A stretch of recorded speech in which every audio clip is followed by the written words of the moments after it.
Bem, amigos do canal Modificando, eu sou Ezequiel, aqui está a Maitê. Vamos lá. Beleza, pessoal? Sou Ezequiel do canal Modificando, aqui do meu lado está a Maitê. Oi. E bem-vindos a mais um Bebe Responde. Gente, temos algumas perguntas aqui para tentar ajudar os amigos e tentar também conseguir um meio de ajudar os amigos que estão com alguma dúvida. Então, se eu e a Maitê não conseguimos ajudar, vocês que estão assistindo aí podem ajudar a gente Ajudar. a ajudar. É tanto ajudar. Mas vocês entenderam, né, gente? Então é pra gente poder trocar essas informações e tentar achar soluções para alguns problemas aí que às vezes aparecem e às vezes ficam bem ruim de achar aí informação sobre o assunto. Tá bom? E, gente, ó, primeiro, agradecendo os membros do canal que estão apoiando a gente aí. E vocês aí que são inscritos também. Se por um acaso não for inscrito, aproveita e já se inscreve no canal. Já vira membro. Pode ver também, de repente vira membro, né? E compartilhe com seus amigos também, para ajudar o canal a crescer aí e a gente conseguir bater aquela meta de 10 mil inscritos esse ano ainda. Tá bom, gente? Então a gente conta com vocês aí. E agora a gente vai aí para a primeira pergunta. E a primeira pergunta é do Moacir. Boa noite, casal. Uma pergunta. Trocando o pino chorão pelo da DAP Brasil, realmente elimina o barulho? Vamos lá. Elimina. Vou botar uma margem assim, no meu ver, tá? Isso aqui não é uma regra, não é uma coisa assim, tipo, testada e aprovada em laboratório e coisa parecida. Não. Eu falando. Reduz cerca de 80% com certeza, tá? Por quê? O maior problema do pino chorão quando ele tá fazendo barulho, porque ele tem desgaste, tá? Então, ele desgastou os roletes, desgastou a cimentação da engrenagem, desgastou a cimentação do pino, então ele cria uma folga. Tanto uma folga no pino em si, quanto uma folga axial, porque ele tem umas arruelas de encosto. Então, tipo, quando tá usando a engrenagem na parte da simples, ou seja, da direta, a gente usa a helicoidal. E a helicoidal sempre exerce uma força axial, então ela empurra contra uma bucha. Uma arruela, na verdade, uma arruela de encosto. Então aquilo ali com o tempo vai dando desgaste, ela vai criando uma folga axial. Isso ajuda a fazer o barulho. Às vezes, para vocês terem uma noção aí, até quem sofre com barulho semelhante. Quando a gente acelera, não faz barulho. Quando a gente tira o pé e fica naquela marcha assim, embaladinha, começa a fazer o barulho. Por quê? Essa engrenagem ela começa a fazer aqui no carretel. O carretel, no caso, é a engrenagem, né? Começa a flutuar no pino e começa a causar uma ressonância, porque tem folga, tem um monte de coisa ali que está proporcionando a fazer barulho. Isso na marcha direta. Muito mais na marcha reduzida. É com dente reto. Dente reto é normal fazer barulho por si só. Esse barulho do dente reto não vai sair com a engrenagem, por exemplo, com um pino chorão, com o rolamento. Não, ele vai diminuir. Porque a engrenagem em si só está fazendo barulho. Então não existe a mágica que dizer que o pino vai tirar o barulho de uma reduzida. Vocês entendem? Então a reduzida vai exercer um barulho de engrenagem dente reto. Que é um dente mais reforçado, ele pega em área total e não exerce tanto uma força axial.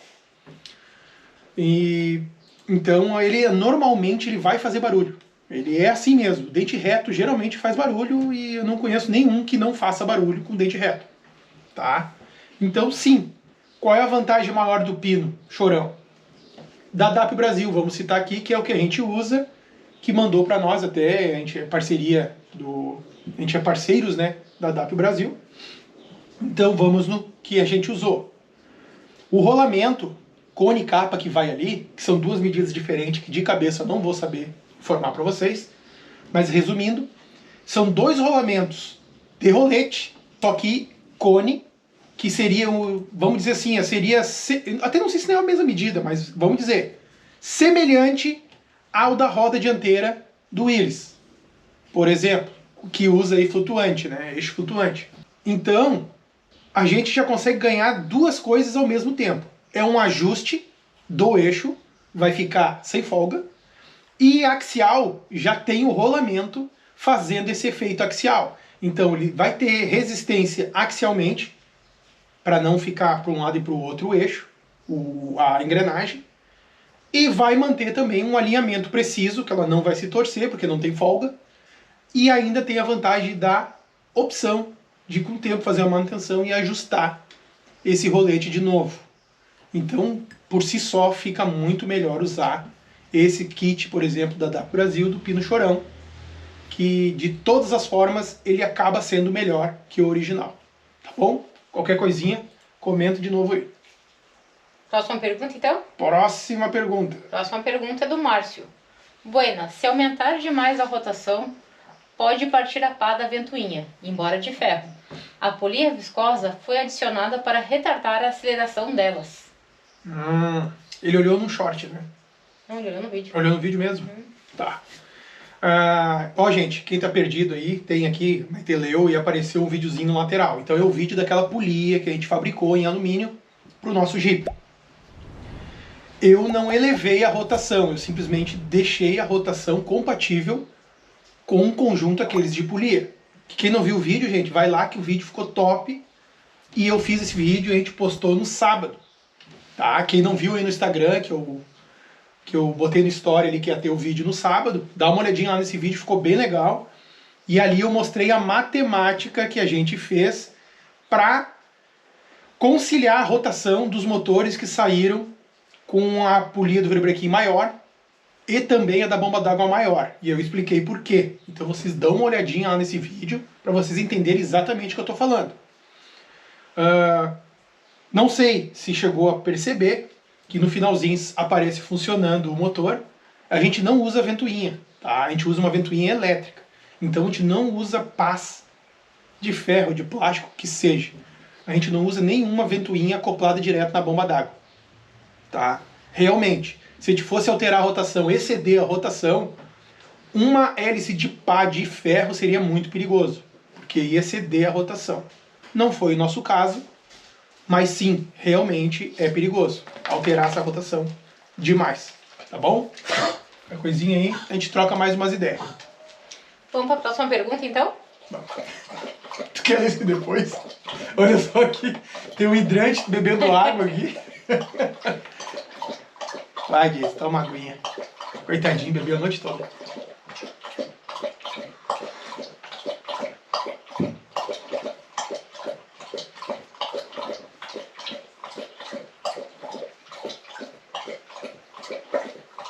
É muita sede, né?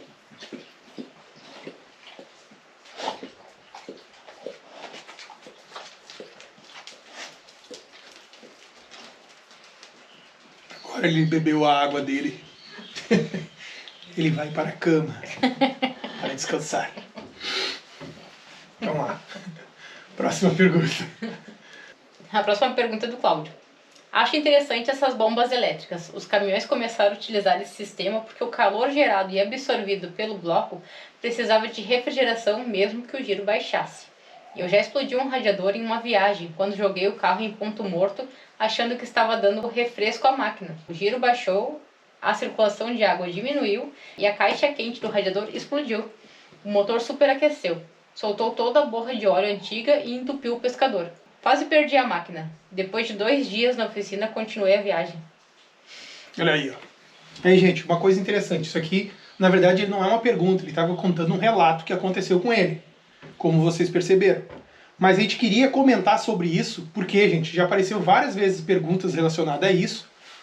E é uma coisa bem interessante que eu já pesquisei bastante sobre temperatura, principalmente bloco de ferro, tá? Blocos pesados, blocos tipo caminhão, o nosso BF-161, o BF-184, um motor de Opala. Esses motores que usam ferro fundido em todo ele, eles geram calor latente. Ou seja, ele é um motor que demora a esquentar e quando ele esquenta, ele demora a esfriar. Por quê? Ele armazena calor. Ele é um... Olha, digamos que ele é um tijolo refratário, né? Porque ele guarda calor, ele tem muita massa, ele tem muito aço, ele é muito ferro. Vocês entendem? Então o que acontece? Essa parte da bomba elétrica que ele falou, eu tenho vontade, eu quero ver como vai se comportar agora com essa bomba que a gente acertou a rotação. E vou ver, eu acho que eu vou instalar uma bomba elétrica auxiliar. Só para ver como vai funcionar e vocês também poderem ver como vai funcionar nesse motor, que é um motor antigo. Ele não saiu com isso. Mas o que acontece? No caso dele, que ele mesmo citou, que tirou o motor, deixou na marcha lenta e o motor acabou fervendo, e acontece mesmo isso aí, gente. Inclusive com o motor BF, se a gente, por exemplo, der muita carga nele, esforçar muito, vocês observam isso. Quem tem um marcador de temperatura preciso vai ter isso aí com certeza. Sobe uma lomba fazendo força, depois começa a descer a lomba, antes dele começar a esfriar, ele vai esquentar mais, o ponteiro vai subir mais, que é esse calor latente, o motor armazenou calor, então ele não vai trocar calor de uma hora para outra. Ele vai demorar um pouco, ele vai subir mais a temperatura, talvez vocês vão se assustar, mas ele é um calor latente, ele já está baixando a temperatura. Só que o bloco armazenou essa temperatura. Vocês entendem? Porque o sensor é preso na parede do cabeçote, e a parede do cabeçote é ferro fundido. Então já está guardando um calor monstruoso. Mas a água está com a temperatura um pouco mais baixa que isso. Vocês entendem? O que a gente precisa fazer aí para baixar essa temperatura mais rápido? Não vai ocasionar o milagre de dizer, nossa, mas baixou a temperatura muito rápido. Ele botou água gelada dentro do motor e quebra o bloco. Não pode isso. Então o que a gente tem que fazer? Acelerar, em um determinado ponto, a troca de água do bloco. Ou seja, a água que está mais baixa a temperatura do radiador vai para o bloco e volta a água quente e vai trocando essa temperatura. Talvez, pode acontecer, do meu teste que eu vou fazer, que vocês vão acompanhar depois, o radiador não dá conta de baixar essa temperatura. Pode acontecer, porque a dimensão do radiador, para essa troca de temperatura mais brusca, talvez ele fique ineficiente. Mas como eu falei, seria um teste. Seria ver o que poderia melhorar, que eu acho interessante. Tem carros hoje em dia, para vocês terem uma noção, de arrancada, por exemplo, que usam às vezes bloco de ferro fundido, cabeçote de alumínio. Eles também armazenam um calor, muito menos, né? Porque a troca de temperatura do alumínio é muito rápida, é muito mais rápida que o ferro fundido. Então eles usam já, nem usa a bomba mecânica. A bomba mecânica vira um duto, uma conexão, para vocês terem noção. Vira uma conexão e eles acoplam uma bomba elétrica para fazer esse serviço, então tira aquela parte mecânica da bomba. Que isso aí, querendo ou não, dá perda para o motor. Sim, a elétrica também dá perda, porque o alternador vai ter que trabalhar mais um pouco, né? Mas por incrível que pareça, com as tecnologias de bomba elétrica, que funcionam no módulo aquele brushless, que é sem escova, elas acabam consumindo muito menos energia. Então a gente consegue dar conta do recado de um consumo menor. Então eu acredito que fique mais eficiente com uma bomba elétrica, por exemplo. Não é o caso. A gente vai continuar com a bomba mecânica e adicionar uma bomba elétrica para aquele momento que o motor está com aquele calor latente, recircular rápido para esse calor latente voltar a estabilizar de novo. Isso é uma ideia, gente. Então vocês acompanhem aí. Como o relato do nosso amigo aí falou, ele botou o caminhão na marcha lenta, diminuiu o fluxo de água, o motor não teve conta de mandar água para o radiador, ele acabou mandando bruscamente vapor, que acabou explodindo a caixa do radiador. Ele botou em ponto morto, na verdade. Ele botou em ponto morto e ficou na marcha lenta. Então quer dizer que o motor ficou a 700 RPM, 600 RPM, que é uma marcha lenta do motor diesel aí. Vocês imaginam, não teve conta de tirar aquela água que estava quente no bloco. Então isso acontece, e o legal, eu acho muito legal pelo menos, né, é querer evoluir essa parte nesses motores mais antigos, independente do motor que seja. Eu acho muito legal isso, porque hoje a gente tem várias opções de peças. Quando eu estou falando em bomba elétrica, vocês não têm noção, eu andei pesquisando. Eu acredito que de 2020 para frente, eu acho, todos os motores que saíram turbo, todos eles usam uma bomba d'água auxiliar. Uma, duas ou três. A Amarok, se não me engano, usa três. Três bombas elétricas adicional. Uma só para turbina, usa uma para recircular, se não me engano, para forçar a recirculação do trocador de calor, e uma outra no bloco que é para acelerar essa troca de calor do bloco. Vocês imaginam? E mais a bomba mecânica. Então são 4 bombas no total. Olha só, eles fizeram uma adequação, melhoraram, adicionaram peças para melhorar a eficiência do motor. Pô, a gente tem tudo na mão hoje em dia, né? Porque a gente tem um motor que não é tão eficiente, mas a gente pode fazer ele ficar eficiente. Então fique ligado e acompanhe que em breve vai ter invenção. Vamos para a próxima. Conversei demais já. Pois é, e agora a próxima pergunta é gigantesca. É do Monge Eugênio. Fala, Ezequiel, beleza? Uma questão antiga, mas ainda sem solução eficaz, acredito. Pelo menos não encontrei nada relevante. E nada mais justo fazer você queimar neurônios para resolver. Na caixa de marchas com a T-Case, há a troca de óleo. Ele sai da caixa de marchas, desce para a T-Case e retorna para a caixa. Até aí tudo bem. O problema surge quando, por exemplo, adaptamos uma caixa do Chevette. O óleo desce para a T-Case e fica por lá, fazendo a T-Case trabalhar acima do nível, e a caixa do Chevette abaixo. É um problema antigo isso, e até então eu nunca tinha me preocupado. Porém, esses dias fui checar minha caixa que havia começado a vazar. Desde que coloquei a caixa do Chevette, nunca mais tive vazamento nela. E isso já tem 8 anos. Quando fui olhar o nível, a do Chevette estava vazia, e a T-Case vazando pelo respiro e pelos tirantes, lá onde fica o entalhado das alavancas de tração reduzida.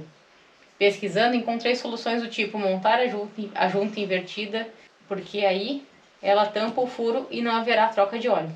Porém, acredito que o óleo irá descer para a T-Case pelo entalhado e o rolamento que fica ali na ponta. O outro problema que gera também é que o óleo recomendado para o Chevette, que é um, e o da T-Case é outro. Fazendo a mistura dos dois, acredito que prejudicará uma das duas caixas. Uma solução seria fazer a adaptação das caixas divorciadas. Aí cada uma teria o seu óleo separado. Porém, o trabalho e a mexida acredito que não compensa. Você conseguiria imaginar uma solução para isso? Ah, minhas flanges são da Deeptech. Não sei se tem diferença para a da Brasil. Para você ter ideia do problema, mês passado completei 2 litros de óleo da caixa do Chevette. Estava realmente seca. Rodei coisa de uns 200 km e fui olhar novamente. E colocando o dedo pelo bujão de abastecimento de óleo, meu dedo nem tocou no óleo, que está na caixa. Se tiver óleo lá ainda. E na T-Case vazando pelo respiro. Ó, gente, uma recomendação até, ó. O canal do Monge Eugênio tem coisas bem legais lá, viu? Então vocês dão uma olhadinha lá que ele posta bastante coisa. Vamos lá. A gente não teve esse problema, tá? Que ele instalou as peças da DAP Brasil, a gente não teve esse problema, tá? Inclusive tem vídeo no canal da gente fazendo a instalação dessas peças. Então vocês podem dar uma olhadinha lá quem tem alguma dúvida. A DAP Brasil não deixa nenhuma ligação da caixa com a caixa de tração. Não deixa nenhuma ligação, então não tem, porque é vedado. O único furo que tem na rabeta ali é o furo para extrair o rolamento quando ele está no lugar. Então aquele rolamento ele está selando porque ele vira um selo, que é um rolamento de agulha. Então não tem nenhuma ligação. Não sei como é que essas flanges da Deeptech, eu não conheço, nunca tive acesso. Mas se tiver um canal de ligação, daria para fechar ele tranquilamente. Em questão de botar reduzida a caixa de tração e a caixa divorciada, no Jeep é ruim porque o espaço é pequeno, o Jeep não é muito grande. Numa F75 é barbada. Mas no Jeep é muito pertinho e aí o cardan traseiro vai ficar um toquinho desse tamanho. Não vai funcionar legal.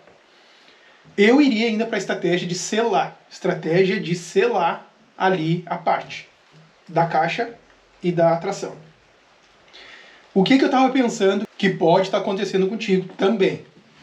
Quando eu instalei a caixa de tração na caixa do Chevette, eu não lembro se eu mostrei, mas o pino entalhado que vem da DAP Brasil, que é o que acopla na caixa do Chevette e na engrenagem da caixa de tração, ele pode passar óleo por ele. Eu não tenho certeza agora se eu coloquei ou não, mas a minha ideia era ter colocado, provavelmente eu coloquei. Eu coloquei uma cola silicone de alta temperatura no entalhado, para vedar ele. Então se eu não coloquei e não mostrei no vídeo, agora eu não me lembro, Mas sim, eu coloquei porque eu tenho que selar totalmente a caixa. E aquele eixo ele é furo passante. Então ele pode passar um pouco pelo estriado. Outra coisa, a caixa do Chevette, ela não tem suspiro. O suspiro é a coifa da alavanca. No Chevette originalmente, ele iria uma coifa de borracha meia vazada, digamos assim, vai uma esponja e depois a coifa interna do carro. Então ele suspira por ali. A caixa do Chevette suspira exatamente pela alavanca. O que acontece muito, tá? Eu já vi, é colocar, adaptar ali a caixa do Chevette e querer selar ela e botar uma coifa de amocinética ali, apertar e para onde é que sai o ar que gera, a pressão que gera dentro da caixa, que quando o óleo começa a esquentar, ele começa a gerar vapor. Para onde é que vai? Não vai para lugar nenhum. Se ele não vai para lugar nenhum, ele vai forçar o lugar mais fácil que tem de correr o óleo. Ou seja, ou vai pelo retentor dianteiro, ou vai pela traseira. Se a traseira tem um retentor e o retentor não tem uma boa vedação, ele vai assoprar para dentro da caixa de tração essa pressão. A caixa de tração tem suspiro, então vai subir o nível tranquilamente, não vai gerar pressão contra. E depois o retentor, que não está muito bom para segurar da caixa para tração, não vai deixar voltar o óleo da caixa de tração. Não estou dizendo que é esse o teu problema, mas observe, talvez seja.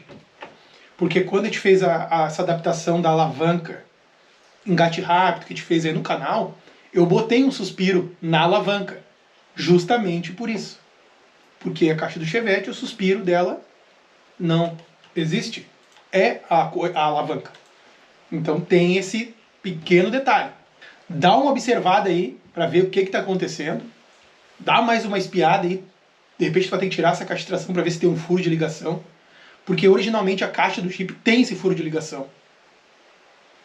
Mas só que aí são os suspiros dos dois lados, aí o nível sobe, desce, que nem uma mangueira de nível. Se tem ar aqui, aqui vem. Se não tiver ar aqui, não vem. E para lá vai pouco.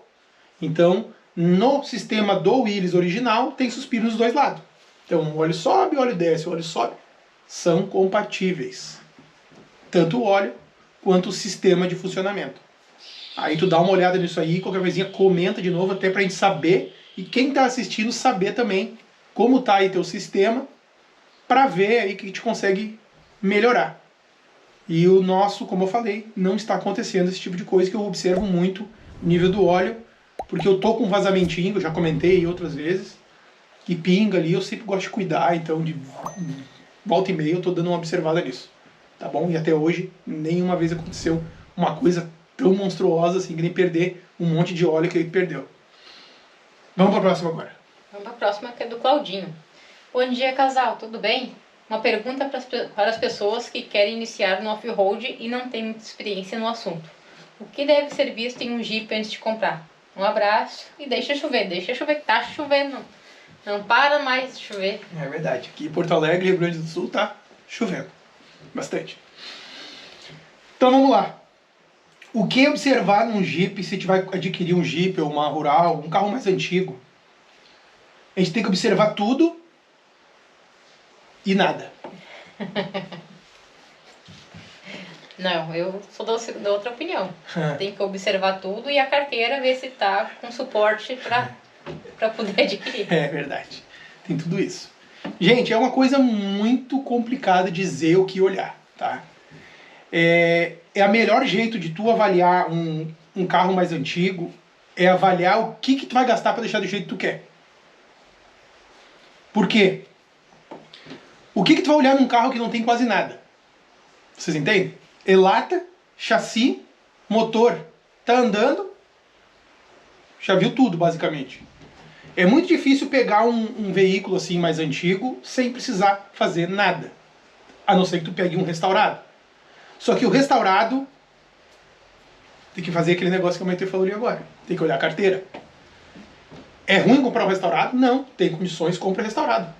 Com certeza. Não tem condições, quer comprar um meia boca, um que já tem com os probleminha para te poder fazer? Também é interessante. Só que tem que avaliar o que é a capacidade de cada um de fazer alguma coisa. Por quê, gente? Vou falar uma coisa que eu já falei outras vezes. Ah, é caro, tá inteirinho, mas é muito caro. Tá ruinzinho, mas tá bem barato, eu vou arrumar. Gente, nunca arrumou. Nunca fez esse tipo de trabalho. Pensa bem, porque se for depender de terceiros para arrumar, olha, até conseguir uma oficina que vai se dar bem ali com o funcionamento dela, com o preço, vocês já branquearam o cabelo, vocês já se indignaram um monte de vez, vocês já se irritaram. E vou dizer, gente, estresse é uma coisa que, para não ter ele, a gente tem que pagar muito, viu? Tô certo ou não tô? Porque às vezes a gente vai se estressar tanto que tu vai perder gosto pelo que tu queria adquirir. Então tu demora um pouco mais, pega uma coisa melhorzinha, já restaurada, para não ter dor de cabeça e conseguir sair usando. Porque não sair usando e sair reformando, gente, não tem. Eu já vi para vocês aqui, para emendar aqui, para vocês entenderem. Eu já vi relatos de pessoas que economizou 10 mil reais numa compra de por exemplo, de um Jeep.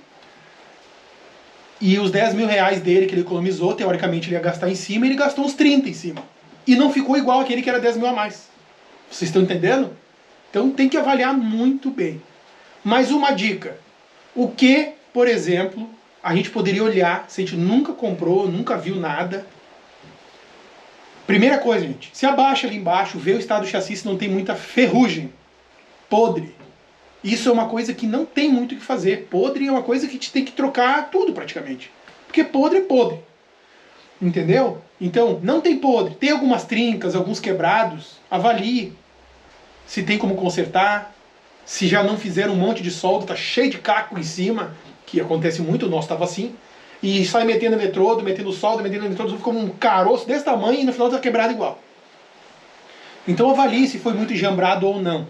Se tá quebrado e tá bonitinho, original, não tá. Esse é um, vamos dizer assim, um forte candidato a fazer alguns tipos de manutenção e não gastar muito. Vocês entendem? Então, lataria. Se tem muito podre na lataria, vocês sabem que é ruim de lidar. Se a gente não tem muito conhecimento com esse tipo de serviço, saiba que quem vai fazer para vocês é muito difícil quem faça, tá? Porque hoje em dia o melhor é trocar a peça e o Jeep não vai trocar peça, que ele vai comprar uma calceria de ferro nova para colocar. Não, de fibra tudo bem, mas igual é bem caro. Então vocês avaliam, vão somando, tá? Para vocês terem um real valor do que vai custar o Jeep. Ou a Rural, ou a Aeroiris, ou o Galaxy, ou o Maverick, não interessa. Carros mais antigos, todos eles passam pelo mesmo princípio. Quanto de coisa a gente vai investir em cima? Porque, gente, às vezes, para deixar um pouquinho a mais, para deixar um pouquinho melhor que a gente queria, digamos assim, ou que a gente almeja deixar do jeito que a gente quer, a gente gasta muito mais que pegar um pronto que já está bem próximo do que a gente quer. É isso que eu quero que vocês observem. Isso que é o importante, tá? Qualquer coisa, comentem aí que a gente pode tentar trocar mais uma ideia. Vamos para a próxima, que é do Claudinho também. Bom dia, casal. Queria colocar uma chave geral só para o meu guincho. Qual modelo você me indica? Eu tomei essa decisão porque se molhar ou entrar umidade no solenoide do guincho, ele vai dar curto e vai acionar o guincho. Para isso não acontecer, eu vou colocar essa chave. Obrigado e vamos aos 10 mil. Deus me ajude. 10 mil. Então, geralmente, tá? Mesmo que mergulhe na água, nunca a parte da solenoide, ela é vedada, logicamente, nunca ela vai entrar em contato ao ponto de ligar o guincho. O que ela faz é entrar em curto e ligar, vamos dizer assim, a solenoide ou a bobina dessa chave selada, que seria tipo um automático, basicamente, mas ela é uma contactora, digamos assim. Ela vai ter uma bobina ali, 12 volts, que vai fechar, chavear para fazer uma direção do guincho. O que tu pode cortar, que é bem simples? Tu vai abrir tua caixa, um fio positivo que vai entrar no meio dos 3 bornos da solenoide, tem um fio positivo. Esse fio positivo, tu interrompendo ele, botando um botãozinho de 5 reais, um botãozinho ligado e desligado, botãozinho simples, um tic-tac de, que eu li, 3 amperes, não importa, é bem baixa a corrente. Tu colocando um fiozinho ali, passando pela chavezinha e voltando, tu já cortou totalmente a chance dele funcionar. Pode botar um corta-corrente na geral, no positivo mestre que vem da bateria? Sim. Só que tu vai ter que usar uma chave de 250 amperes, porque um guincho de 12 mil libras, em toda a capacidade dele, ele chega a puxar 250 amperes. É absurdo. Eu pesquisei e realmente é isso aí, gente. Vocês podem procurar no Google aí que vocês vão ver que chega a demanda de 250 amperes um guincho em plena carga, em plena capacidade. Então imagina a chave que tu vai ter que ter para suprir essa potência. Vai cortar lá na solenoide na bobina da solenoide, que vai funcionar e não vai ter perigo de ligar. Mesmo se alguém tiver o mesmo controle que tu, para acionar lá sem querer e acionar teu guincho. Então vai por aí que é bem mais prático e barato. Tá bom? Qualquer coisinha, comenta aí. Vamos para a última então? Próxima e última. Que é do Marlúcio. Faz um eixo flutuante para traseira? Então, gente, vocês não têm noção quantas vezes eu já ouvi isso de fazer um eixo flutuante. Cheguei a pensar na possibilidade, cheguei a cogitar a possibilidade. Mas, gente, vou explicar para vocês agora, tá, por que eu não fiz esse eixo flutuante até agora. Eu teria condições de fazer, eu tenho ferramenta para fazer. Mas por que eu não fiz, gente? Primeiro que para adquirir os materiais para fazer a usinagem ali, não é barato, tá? Não pensem que para eu fabricar um flutuante, eu vou gastar R$200, tá? Não existe isso. Eu fiz um cálculo, assim, básico, tá? Com material, para mim fazer o flutuante, sem mão de obra nenhuma, tá? Sem mão de obra nenhuma, eu já vou gastar cerca de R$1.200 a R$1.500 só de material. Por quê, gente? Eu vou ter que comprar 2 blocos redondos maciço aí, 1045, para fazer os flanges, os cubos da roda. Vou ter que comprar mais 2 blocos, ou tubo mecânico, que é mais difícil de conseguir ainda em pedaço, para fazer as mangas. Vou ter que comprar um material para fazer o eixo flutuante, o semi-eixo. Vocês estão entendendo? Vou ter que comprar uma roda livre, se eu quiser botar roda livre, ou quiser fazer bloqueado, não importa. Vocês estão entendendo? Vou comprar os prisioneiros da roda, ou vamos dizer que eu não vou comprar os prisioneiros da roda, vou usar o que eu já tenho. Beleza. Vocês estão vendo quanto eu vou gastar? Gente, aí que vem o detalhe, ó. Tem empresas que fabricam aí flutuante traseiro com preço bem razoável. Já está tudo pronto. Por quê, gente? Eles vão lá e compram um bloco redondo para fazer os cubos de 6 metros. Então eles vão ter material. Muito material. Eles conseguem economizar. Se eu for fazer, eu vou ter que comprar peça a peça. Vocês estão entendendo? Não dá certo. Para mim, fazer... Ah, mas vou fazer, todo mundo vai ver como é que fez. Beleza, é legal. Eu concordo com vocês. Só que eu não acho viável. Então eu acho viável a gente procurar um flutuante que atenda nosso requisito, para que a gente vai usar, nosso propósito. E vocês vão adquirir aí, como eu já falei, da NHP. Olha a dica que o Natan deu lá no vídeo. Lá vocês olhem o vídeo lá para vocês verem. A dica de investe na dianteira, o que sobra da dianteira vira para a traseira. Então o eixo flutuante traseiro sai quase de graça. Vocês estão entendendo? Ah, mas eu não quero mexer na dianteira, eu quero direto para a traseira botar um flutuante. Temos Rotax, gente, com preço bom. Vocês estão vendo? Tem Rotax com preço bom. Tem também da HD com preço bom. Vocês estão entendendo? Então tem muitos produtos com preço bom que não vale a pena reinventar a roda. Tá? Se fosse produtos que seriam muito mais caros, muito mais valor assim, para agregar, eu acho que valeria a pena fazer. Concordo com vocês. Mas nessa parte aí eu acredito que ainda não está compensando. Tá? Se eu pesquisar daqui a pouco e ver que mudou isso, aí eu vou fazer e vou mostrar para vocês como eu vou fazer. Mas até lá, vamos acompanhando o canal e vamos ver o que vai acontecer. Tá bom? Era isso? Era isso. Tá Fechou? Uhum. E falou, né? Ai, Jesus. Meu Deus do céu, são 32 minutos? 37 minutos? Meu Deus, que vergonha. Mas acredito que eu respondi aí, gente, as dúvidas de vocês e tentei ajudar também até alguns comentários. Tá bom, gente? Muito obrigado por ter assistido até agora, quem assistiu. E quem não assistiu, todo obrigado também, tá? Pelo menos clicaram no vídeo. E se clicaram no gostei, então, melhor ainda. Tá? E se compartilharam o vídeo e se inscreveram, melhor ainda. Tá bom, gente? Muito obrigado e até o próximo vídeo. Tchau.